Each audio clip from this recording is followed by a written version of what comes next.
As shown in this diagram, if only one cat isn't spayed or neutered, it can contribute immensely to the entire stray cat population.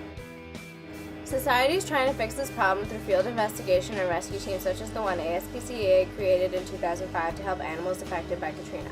Shelters across the country are trying to help provide for stray animals by adopting no-kill policies. Windmill is one of these shelters.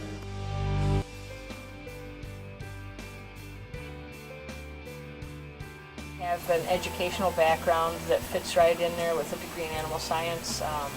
Worked for veterinarians since I was 16, so I've had a lot of experience as a tech also, and then animal nutrition background.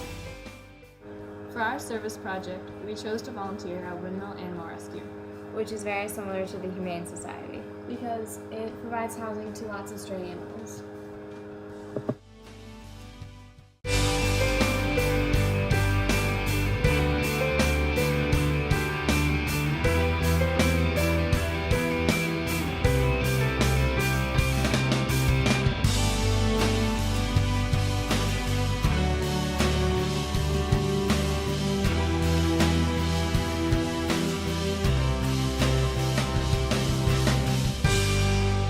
We do not euthanize.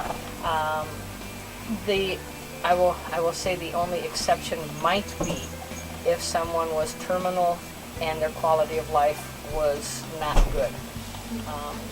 It's kind of sounds really silly, but you can tell. They tell you when it's time.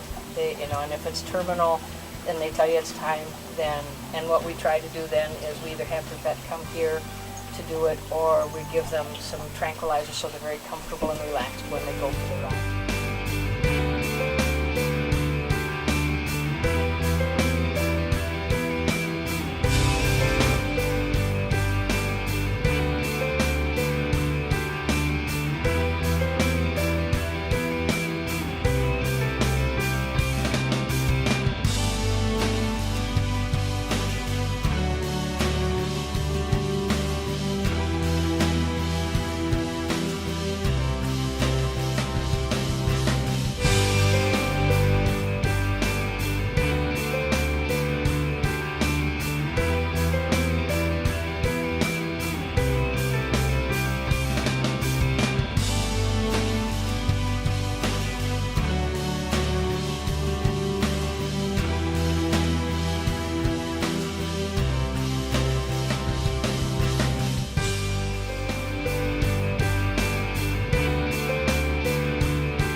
Without the volunteers, we couldn't do what we do. Having people come in to take care of the animals, clean, feed, water, make sure they're healthy, trim their toenails, all that stuff, that's crucial to the animals.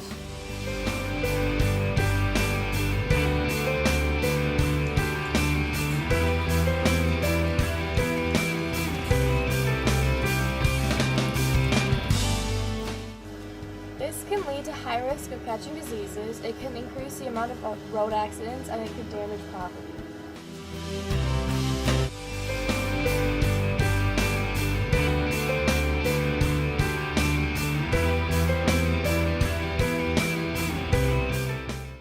So the problem is that there are 5 to 7 million pets that enter animal shelters every year. They're animals that don't have permanent homes, and over half of them have to be put down because the animal shelters don't have enough space or money to take care of them. And also places that, or people that live around where Windmill is, it's in Elko, Minnesota, and they actually bring like their injured pets and stuff to Windmill so that they can get like nursing and stuff like that. So they help more than just strays. So some things that you guys can do to help is next time you think of your family is thinking about getting a pet, you can consider adopting from a shelter.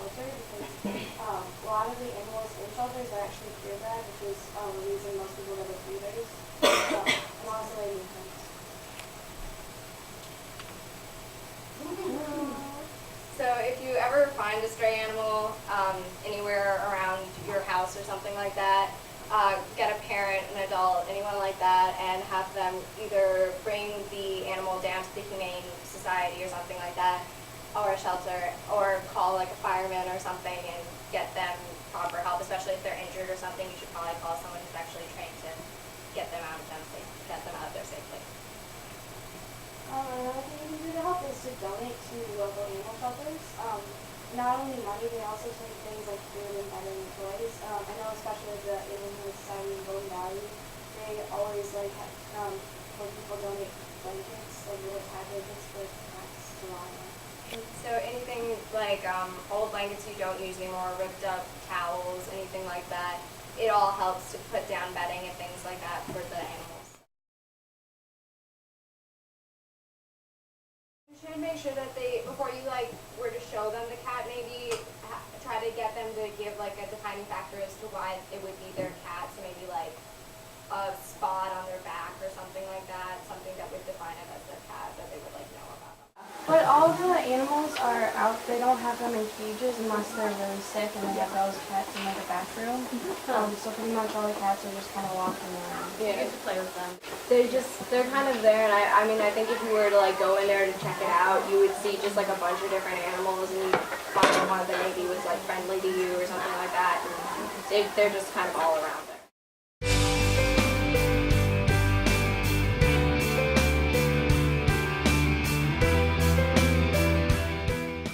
Several of the kids were emboldened to adopt from animal shelters, especially after they heard that many purebreds are at the shelters, as this graph shows. And they fill in the applications, and if they qualify, then they can adopt. We like to make sure that it's a permanent home that they're going to. Over the course of the year, Volunteering has impacted our lives greatly. We now see just how important it is to help animals that are in need.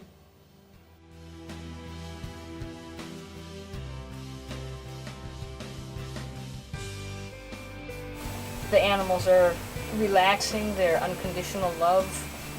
You can't beat it.